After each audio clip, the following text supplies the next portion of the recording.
Welcome back, everybody. Thank you to Raj Lassie. I missed that, but that was a new sub with Twitch Prime. Thank you so much. And thank you to Aquarius XXX for the 10 months in a row. Dix Moss. That's what he wrote. He wrote Dix.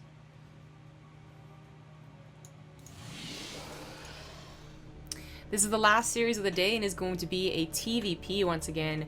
In the top right on Frost, he is the blue Protoss, and he has no hope of getting out of this group. It is JieShi. In the bottom left, as the red Terran, he is GuMiho.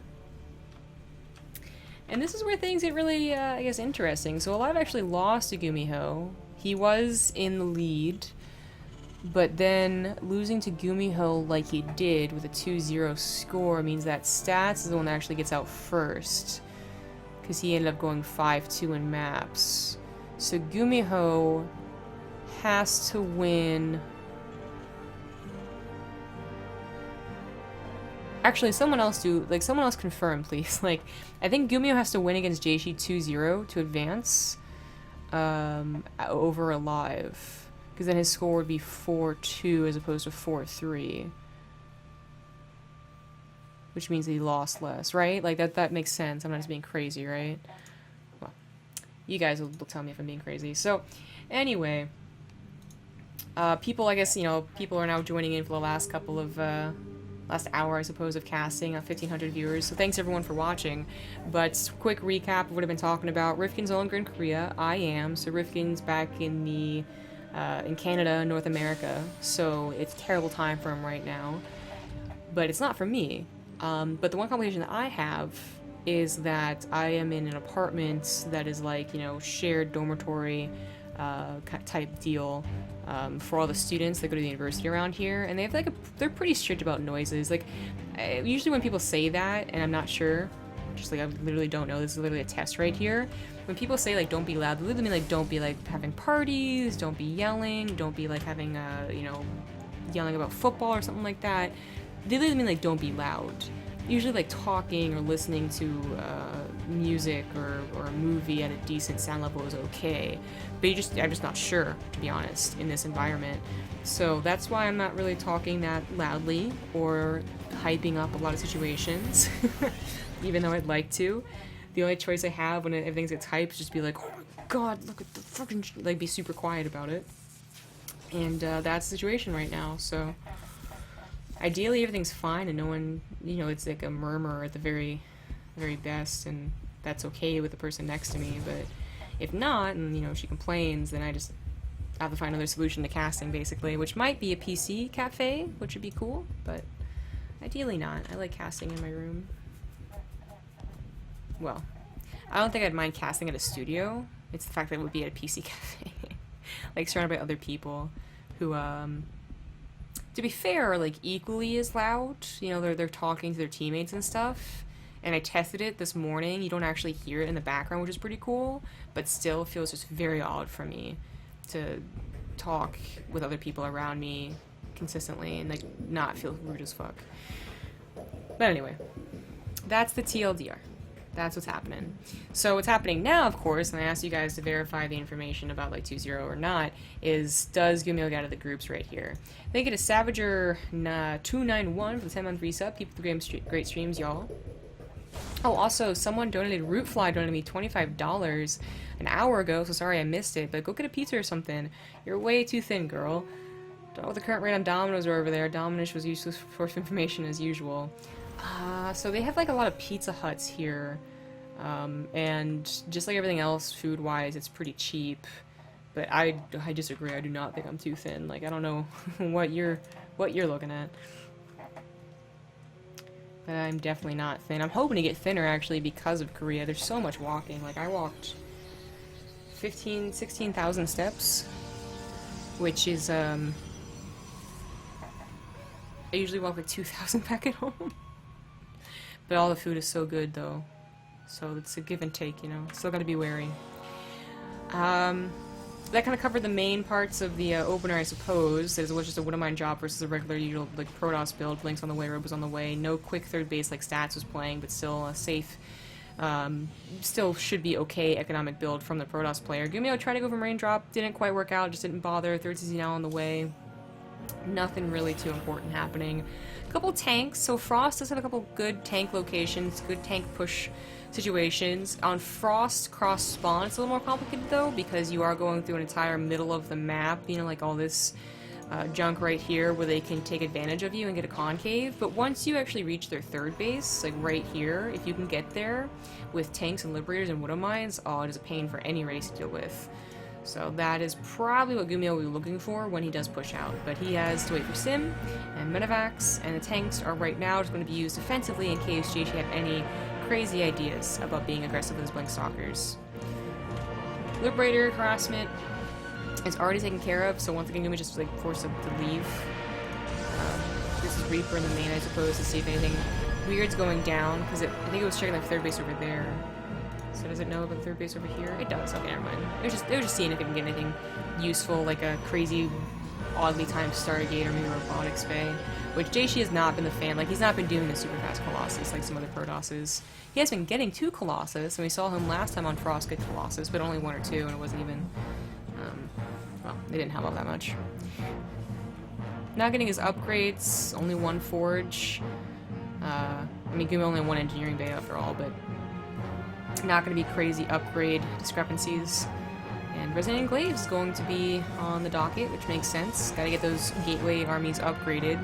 Stalker's doing what they do best, just being on the middle of the map, seeing if they can get any medevacs that go through, like haphazardly, or just marine scouting, basically keeping GuMiho in the dark. Now, GuMiho doesn't really mind being in the dark so much, as long as he knows that there's a third base. The builds that include, like, you know, just basically all landing on 3 bases, no gases type deal, they happen, they do, and that's a little scary, but it's usually not the case. So he feels confident, especially with his tanks and their medevacs being able to be microed so well to take his third base. Sim is about to finish up, so if he moves out right now, it should be good to go with combat shields and +1 when he gets to JieShi's third base. So it's really all about right here, right now. Can JieShi defend against GuMiho's army? I think he can. His Stalkers, he did react there, which is good. You know, don't lose your Stalkers like that. I think he does need more Adepts, and he needs to use in position, which he's trying to get set up right now, but it's enough of an army for sure. That GuMiho, at best, is just going to be able to be annoying and just like get a couple of taps basically on the Adepts. Sees a really weird pylon. Should be able to take care of that, no problem. Combat Shields is done, Marauder's slow on the way. A couple of units could be maybe dropped somewhere, as opposed to rallying forward. GuMiho did stall in the middle of the map, because it wasn't what I was expecting. And that's, I mean, that, like, JieShi has been able to now get a lot of Adepts and his units in position, so now definitely don't go for the tank push on that little ledge. In fact, now it's more worrying for GuMiho to be out in the middle of the map like he is. Just, you know, being pounced upon with Blink Stalkers and a concave. It's a little bit scary. He did decide to go for the 2 medevac drop, so that should be probably unloading over here, maybe doing some damage, because JieShi is... he's prepping for an attack. He might not be paying attention to his third base. He was going to be able to see this and hopefully get away, though. Like, Stalkers do have Blink. I don't think his tanks are going to be able to live. They do not. One does. That's also medevacs. It could be very useful, and GuMiho is not prepared. He's going to pull away entirely from the third base. This, by the way, is an all-in. Like, it's the super dedicated attack without the gases. So funny that I brought that up. It's not usual, but of course it's the one game that happened. But I was saying, like, maybe he warped in offensively as opposed to defensively, and GuMiho actually ends up base trading. That could have been really good for him. Unfortunately, not quite what happened, and he should, yeah, he has to leave, and he did not get too many probes. Mass repairs on the supply depots. Good news is he should well, actually, no, he can't, never mind. If he had lifted his command center and sent it to the natural immediately, I think he would have been able to save it, but the Stalkers found it, they saw it, and they just jumped on it. Might still be able to save it with a mule drop. Medevac's now looking to deny a 4th base, as JieShi probably was thinking about getting it. His attack has worked really, really well, so it was totally within his right to go for a 4th base. But GuMiho is not in a good position. I really do question, like... he didn't necessarily do anything wrong. But at the time where he could do something with these tanks and still retreat, he just didn't do anything. And JieShi, like, again, not the greediest third base in the world. It wasn't like those Stargate into third base. Still was a well-timed third base. And GuMiho just, didn't do very much about it, basically. Just kind of said that's okay as long as I get my own third base, and it did bite him in the butt a little bit, as he should have been able to save the third base. Because, see, the third base is living right now. His armor supply is actually pretty good, and his army would even maybe be getting better as the Liberators pop out. But because it's not, then his Liberator count's not going to be that high. I mean, he's rebuilding his third base now. JieShi is already on the way to Stargates and Colossus. He's actually getting maybe a little bit too far ahead of himself because he didn't manage to secure a fourth base. So it's a lot of expenses going into upgrades and tech he doesn't necessarily need right now. But if he can sustain it, then just, like, you know, more credit to him. Liberator is going to be a huge deal here. Woodamines have got to cover them.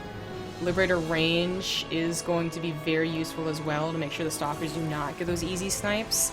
And I think JieShi, first and foremost, was not thinking about, like, eating his dessert before his dinner. He was actually thinking about dealing with the Liberators. He's, like, legitimately afraid the Liberators will win a game here. So he's got to either have Tempests, or he's got to have Colossus to help basically kill the ground army so the Liberators can be gotten to afterwards, basically. Which was the original dynamic of the Colossus, but things change. So it is going to be full-on base trade, which is going to complicate matters. They both had even army supplies, depending on how they took an engagement, how the Woodamines got shots off. You know, this could have gone either way, but now it's just going to be like, I don't even actually know what is going to happen. If JieShi splits up his army, Blinkstalkers one way, Adepts in the other, then maybe drops die instantly, or maybe they actually start doing a lot of damage, because the Adepts are the ones that chasing the drops. It doesn't work out that well. Or maybe the Adepts run into liberation zones and die too. Command Center does end up going down, and GuMiho's back down to just 2 command centers. He did not have anything to protect his ramp here. The Liberators pop out, and they're not rallied, which is quite unfortunate. Tempests are not going to be able to get out, though, so back on the Protoss' side, Tempest is going to be denied on both Stargates, upgrades denied, Robo, production all denied right here. Colossus is going to probably be sniped eventually, but it is legitimately a base trade. We've had some pretty close base trades, they end up only being like probe trades or literal base for base, but this is like, yeah, lift your buildings, get them to someplace secure, and try and actually win the game, either via killing all the buildings, or catching your opponent so out of position with only half of their army that you win the game that way anyway. Now, GuMiho he's not going to get these 2 buildings out, but he has 2 command centers. So, of course, it's going to stop him from being revealed. JieShi already rebuilt his Nexus and could even build another one, which is quite scary. And GuMiho's command centers have been found out. Unfortunately, Frost, one of those maps that does not have the stupidly abusive, well, I'm just going to put them in the corner and you're just never going to win type areas. Even, like, right here can still be shot at. Ooh, Woodamines end up getting some pretty good shots, but unfortunately observers are available. It is so worth, if GuMiho could scan and kill both those observers, it would be so worth that, but not the case. Now, GuMiho still has a good army, but the lack of medevacs actually really stops it from being great. He is just going to be depending on Liberators, basically, which I think he's been depending on for a while, but especially now.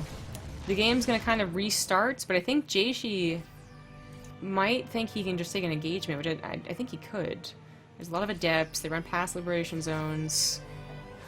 Colossus is like, only 1 Colossus doesn't really add that much, but I think he could do it. Let's look at better upgrades, 1 versus 1. Knows where the command centers are. Yeah, there we go. And that's going to be it. That's GuMiho's last command center, is the one he's protecting. He can't leave it. He could bring it with him, because I don't think the Stalkers would be able to snipe it in time. I don't think, anyways. It's actually a little questionable. But even so, that'd be such like a just a Hail Mary from JieShi to be like, well, I think I can snipe them with my Blink Stalkers. Because if all his Blink Stalkers die, and the command center is still being repaired, he's so totally screwed. I guess there was this one supply depot, but not anymore. A couple Woodamines. Should probably be around his base. I don't know that JieShi knows where it is, but just in case. GuMiho could start rebuilding. He could turn it into an orbital. You could build, you know, into a planetary if you built the appropriate structures for it. But he's recognizes what, you know, base trade all-in is. Unfortunately, he might think this is great. He's going to get the last Nexus of the Protoss player, so it's totally worth losing a couple Liberators. He's actually wrong. There is one on the top left, so that's going to be pretty disappointing, because in like 10 seconds he's going to realize, oh shit, they didn't pop up saying that he's revealed.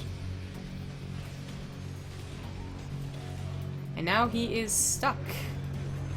The Liberators are the only thing stopping the Protoss player from winning this game, basically. I think JieShi's also going to try and get a Dark Templar, which is so totally sneaky of him, but so totally right.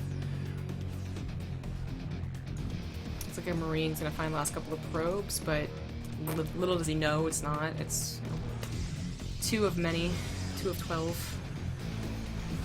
This is it's actually kind of laughable. Like this is GuMiho hoping that JieShi just like takes like a super bad engagement, which I think he can take a bad engagement, but it's pretty unlikely. That command center, it is the last building. If it goes down, that's it. Oh, but maybe JieShi doesn't want to kill it? Would have mine got another shot off. Let's go with 1 stalker though. This is the slowest move out ever. Does GuMiho even know about the other base yet? He did. He finally scouted it. So he knows where he's going. He knows, like, if he's gonna win this game, where to go, but having direction is only one part of the game. And the Dark Shrine is on the way. That's so dirty. What's so funny is that GuMiho probably would still try and micro his heart out, because there is still a very real possibility that he could win if JieShi basically messes up here. But it's so unlikely that, especially being game number 1, I think it would be better for him just to tap out once the Dark Templars are revealed. Just be like, oh, okay, that's gonna be too much of a headache. Next game.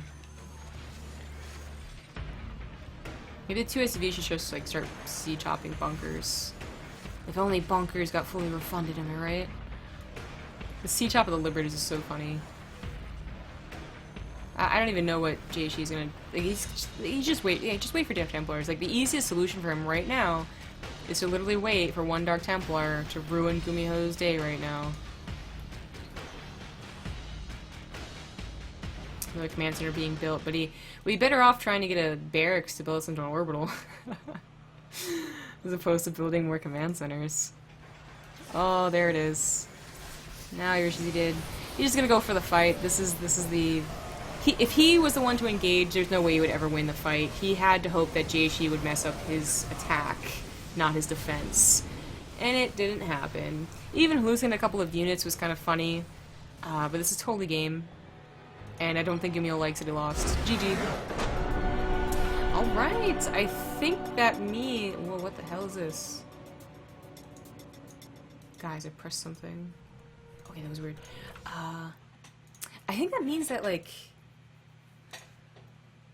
No, as long as GuMiho doesn't lose the series, I think he still wins, because then he has a even map score with GuMiho, or with Alive, but he beat Alive.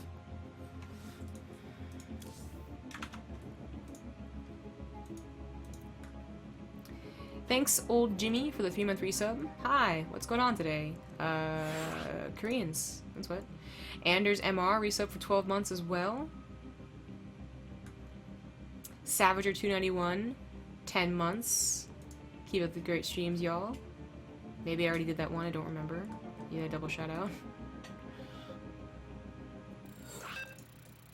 And there is the countdown for the second game. It's gonna be in Frozen Temple.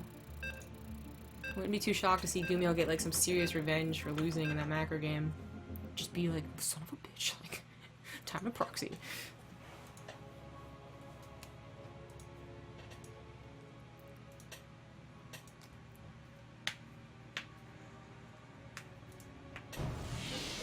Here it is.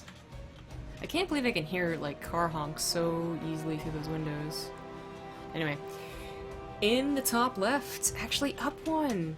And potentially gonna ruin GuMiho's chances of this group. It is the Red Protoss JieShi.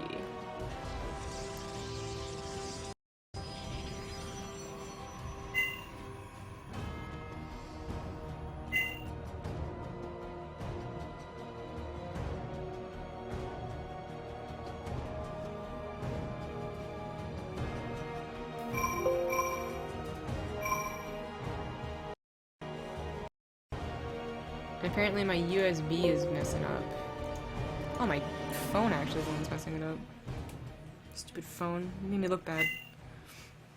It made it so the N key wasn't working. Can you guys hear the errors, by the way? When I was bored in Toronto last year and I had my laptop, I actually made like 70% of the Windows sounds Final Fantasy VIII sounds. So, yeah. You hear like the gun blade like clicking or something like that. Anyway, stop. It's over. It's done. So, oh my god, it's actually just rereading everything. Did you guys know that I have a SSD?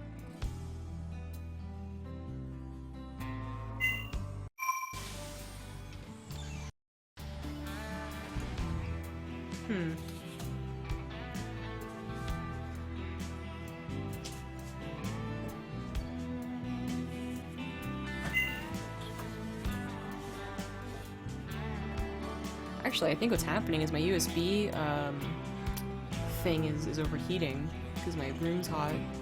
Because it is really super hot to the touch. Whoa. Well, hopefully it can live through this last potential game here. GuMiho is down 1, so I actually don't think it is going to be the last game. But, I don't know. Just open the window.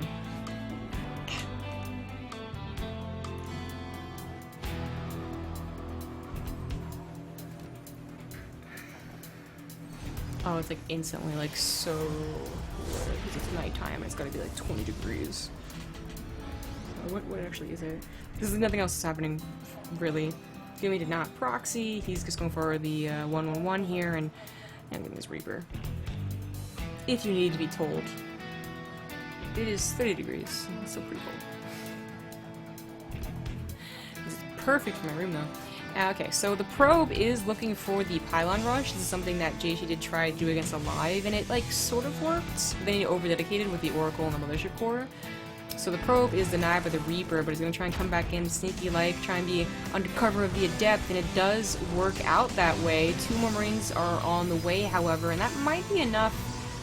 No, not with 2 pylons, never mind. He will have to give up his SCVs to the natural, and that's just unfortunate right now. This is like the bare minimum of what the pylon rush can do. The ideal is like actually literally get 2 supply depots in a reactor. And if the Terran really screws it up, like get the army too. But there's no way, not with GuMiho bothering to get the defensive units like a Cyclone, that he would lose more than a couple of structures. Reaper does go across the field. I actually like this decision. It's not going to be able to help out so much as like the Adept, so it's going to try and get a couple of probes, return a little bit of the damage for the SCV losses. That is the last bit to overcharge. This should be the extent of the damage done. But maybe not for GuMiho, who still has a Reaper doing damage. He's now picked up all his Marines as well. Oh, the Militia Core actually almost went down. Oh, I didn't consider that. I thought he was going to charge with the pylon. That was close, and he should have lost it, in fact, but GuMiho goes to deal with an Adept, and is not going to be microing the Marine drop. His Reaper died after killing 3 probe, which is not bad at all. There's no pile at the front, even if there was. The Militia Core's not back at home, or with energy, and GuMiho might just have a lot of probe killing potential here. I don't think he's going to win the game, but he could kill like a good 5 extra probes. 3, 4, 5... Man, I'm so good at calling things. Just bow down to me right now. Anyways, but like 5 extra probes right there. Maybe he gets 1 or 2 more as he drops without JieShi warping in first. But that's some nice return damage for what he just took. So in fact, he evens up the workers, which of course with mules means that it's better for GuMiho. He even saves a couple of the Marines. 8 total so far. These ones aren't even back at mining, and it's actually doing. It's reversing the damage and then some, in fact, as he gives up the Marines for our last couple of probe kills and saves.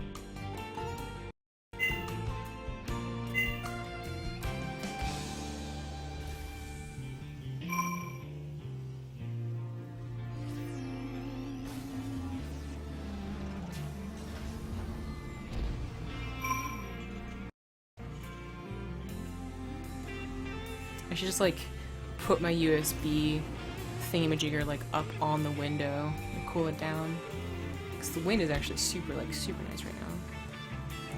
Anyway, so GuMiho finds himself actually in a pretty damn good position. You can see actually the income right now in the bottom right. It's actually doing pretty well for him. You can see where the spikes happen, where it happened for JieShi, but then where it went way back into GuMiho's favor as he gets those mules calling down. JieShi also, by having to defend against all that and having done the pylon rush, translate his 3rd base, which You would have already wanted to start basically as a Protoss player, but instead he went for tech a little bit faster, so a Dark Shrine and Robotics facility. But his third base is, like, it should be, like, I don't think he's gonna all-in with this. If he all-in, it would be, like, some sort of weird, super weird Archon Link all-in, which I don't think exists. The Liberator's gonna be able to do a couple more probes with a damage, and GuMiho is getting those tanks that could be for a frontal push eventually. Liberator's gonna come in and not just be able to get a maybe 1 or 2 probes, although probably not. More importantly, see that the Dark Shrine is done, so he's going to build missile turrets.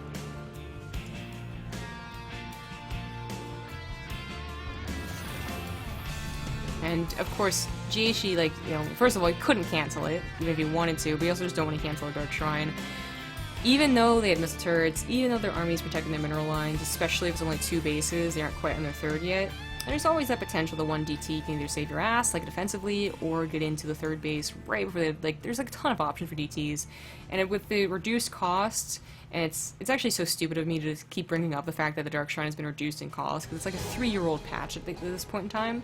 But the point is, it's no longer so like, oh my god, he needed that money, as it was before. And the Warp Prism, whether it's DTs or Adepts, is always going to be a problem. It's always going to be scary. So immediately goes into Mortal Production after that. GuMiho does have a 3rd base. Yeah, he's done. Getting Orbital.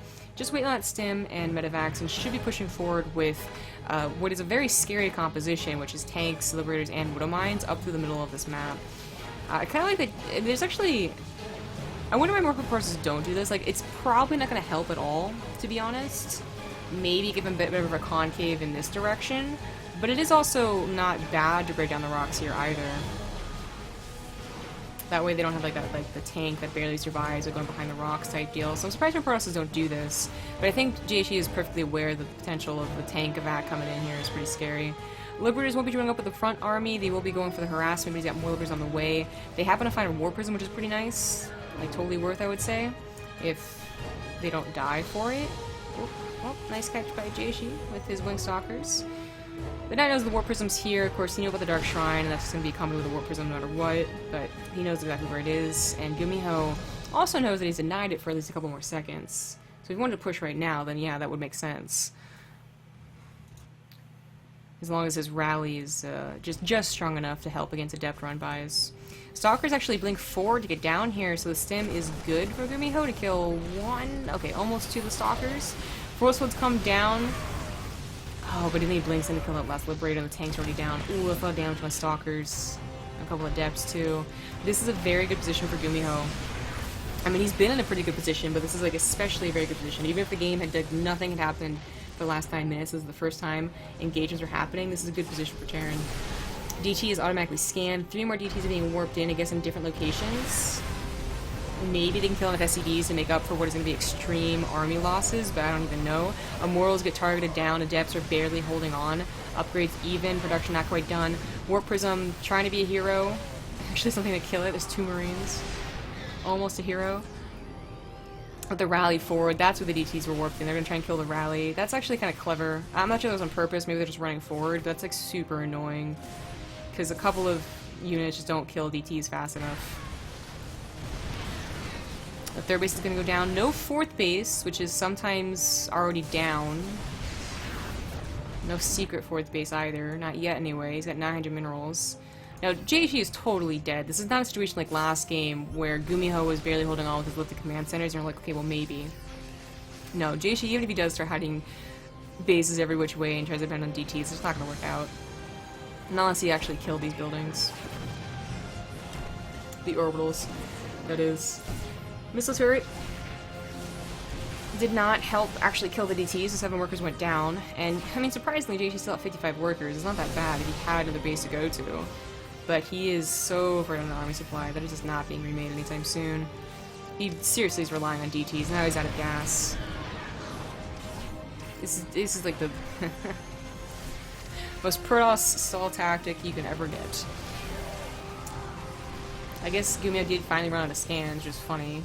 This finally has worked.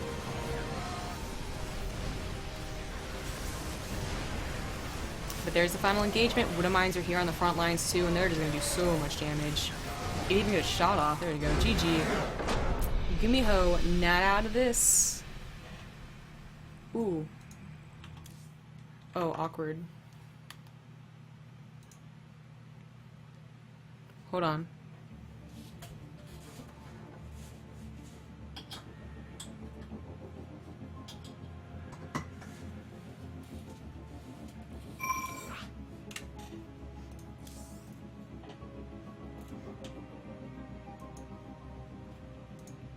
Ha, okay, I fixed it. Oh, maybe I did not.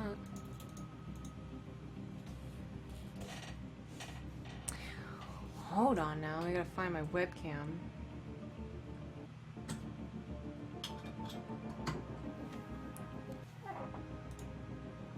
Oh, that's just... That's just gone, actually. It wasn't even the most flattering picture either. Damn it.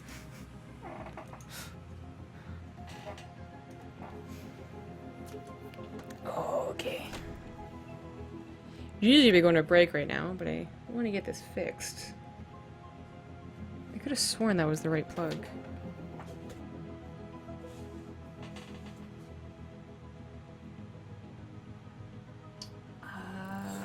Yeah, that is. No, my camera actually just isn't working right now. Well, now I know that the problem exists. Maybe I can do something about it in the future. Get a bag of ice and put my USB thing on it. Or reprioritize my computer's USB ports? I don't know, something like that.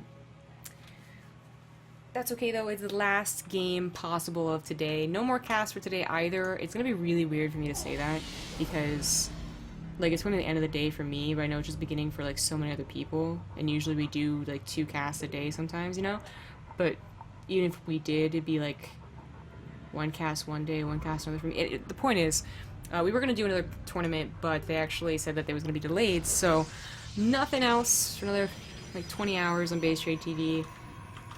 But I'm glad to be back casting like normal, or almost like normal. Quiet normal.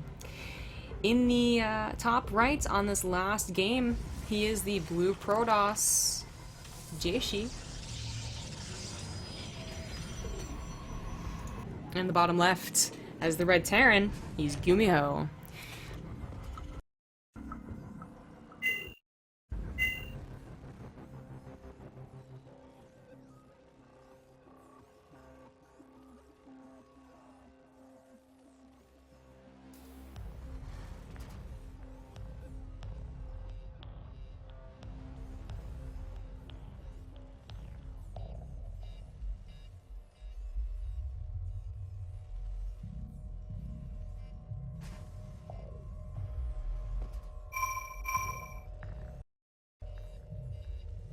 No, I can't do. Okay, phew. Good thing I have a second keyboard called my laptop. Anyways, he's already done, but he doesn't want to just like roll over and play dead, right? That's just not his spirit of competitiveness, basically. So he is giving GuMiho a run for his money, and it's very possible that if he won, GuMiho would just also be out. So it's kind of like he's gonna drag GuMiho down with him, type deal. And he's close to it. That first game was not GuMiho's hottest game. And JieShi took advantage of it. You know, he won in the game, and then he definitely won in the base trade type deal. But that second game, that was more like the GuMiho I expected to see.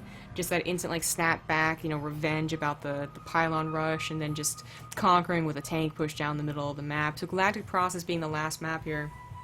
No proxies, nothing too cheesy to start things off, but I do anticipate GuMiho once again going for tanks. And, again, like, this is not nearly as abusive as a natural as like Frozen Temple is, to have tanks there, but we saw Alive do it. Like, you can have your tanks right here, and while it doesn't quite, like, you know, deal massive amounts of damage to the Nexus or the probes, the gas geyser, it still forces the Protoss to kind of like take an engagement where they can't kill the tanks fast enough and they have to go down a ramp. You know, it makes it awkward, and Stats absolutely felt that when he tried to defend and just was unable to. The Twilight Council is on the way for JieShi. That's actually pretty quick, but we'll see if it's for Blink or Adepts. I mean, his Blink has been okay, like, it's not, like, masterful Blink aggression, but he has been sniping a couple of key units and keeping them out on the map, so it's been pretty good for him. Reaper's super annoying here. Already got 1 kill. It's gonna come back later for maybe another one. And, of course, another scout. He wants to know what that Twilight Council is leading up into. Command Center's done. Starport on the way. Wood on Mine drop. If the Reaper doesn't get a second scout, then the Wood on Mine drop will. That old chestnut. And it is going to be blank starting off for JieShi.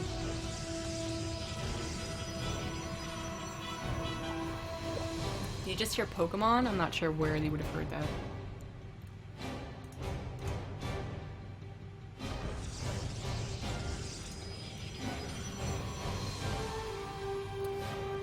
Well, Robo now on the way too. This is a pretty standard, safe build here. The Reaper, I guess, got a grenade off again, which is annoying for JieShi's mining.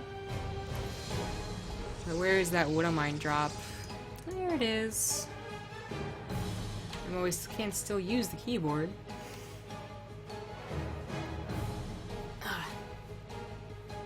I've actually been going to sleep at like 10:30, so I'm actually a little bit tired, which is it's so weird. I'm so used to being up till like midnight back at home.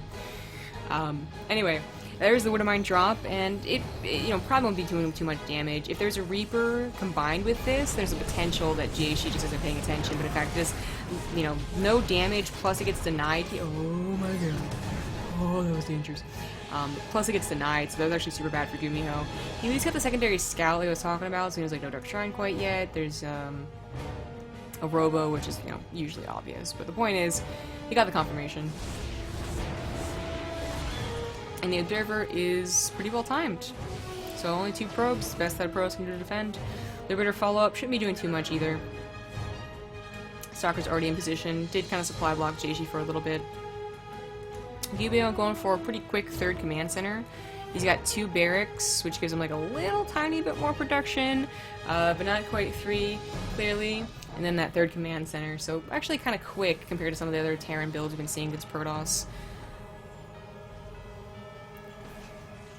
The 2nd medevac, he might try and do some fancy footwork, but the knowledge of Blink already being done, it's so much more dangerous to do against the Protoss player than it is versus, you know, a Terran player that doesn't have any Vikings, or a Zerg player where you know that Queens are good and they have like good anti-air distance, but you also know what to expect, so you can get out of there. With Blink Stalkers, they can kind of like a Venus flytrap, just clamp down your medevacs and ruin your tank push later on. Liberator, I think, was just instantly denied, yeah, so we didn't even bother trying. Stalker's gonna break down the rocks, which I don't think it's really worth it, to be honest. I think that actually, well, I guess it doesn't matter. I'm thinking back to that PvT, actually, where the fact that GuMiho, or Alive, had to go down rocks against GuMiho was kind of like his problem, but I guess JieShi breaking down his rocks is not a big deal. And if the on the off chance that GuMiho isn't scouting right here, then that would give the opportunity for Blink Stalkers to jump up. But I just think that there's such a small number of Stalkers and so late into the game, it's like it's not even worth it. Not that the potential of Stim being finished and wrecking all your Stalkers, because Stim is almost done. So yeah, just poking, prodding. I guess this is the only way he could be up dealing any amount of damage to the Marines or getting any amount of scouting, because the other option was a very obvious ramp, clearly. Liberator actually coming back. I guess he's gonna try and reposition, but oh, psych! Gets caught by the Stalkers. Good knowledge right there by JieShi, who's actually starting to get some pretty good map coverage. Just piling over here. There's a Warp Prism over here. That's gonna be super annoying. Literally, JieShi just like waiting to see the tanks move out, and he's gonna warp in and attack. GuMiho should anticipate this too, knowing that the Stalkers know where his army is, and probably figuring there's an observer. In fact, he scans it. There you go.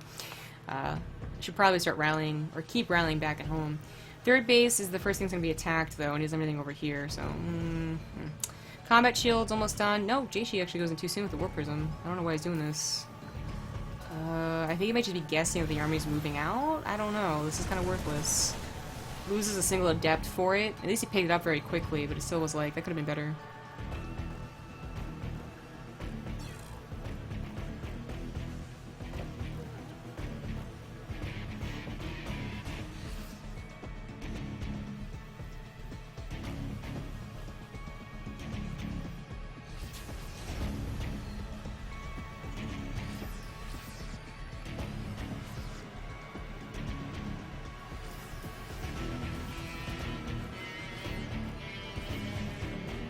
Well, this is happening.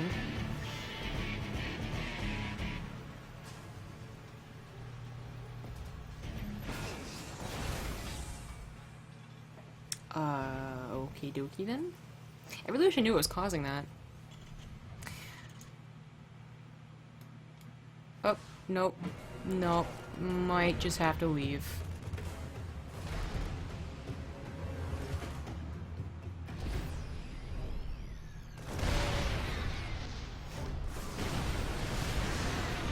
Wow, this slideshow is amazing.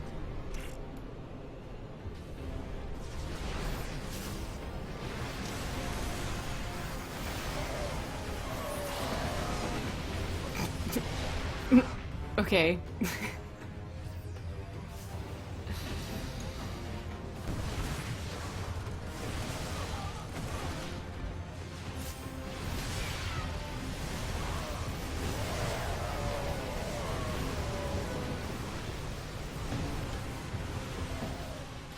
Well, fuck me, you guys saw a slideshow. It affected the players once, but not since then.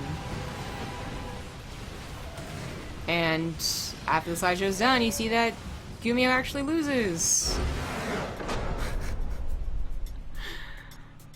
Amazing! Well, luckily that is the last game. Well, that still hasn't been fixed. Oh boy.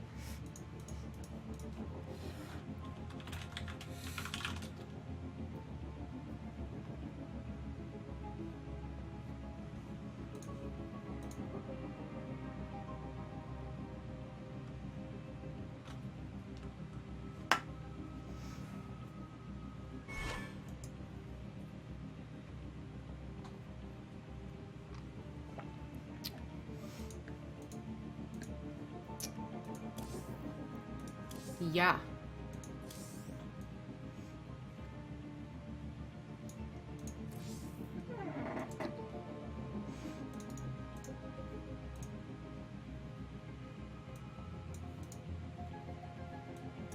Well, you can hear my voice anyway, so that was super weird. I just go to the break screen, I suppose.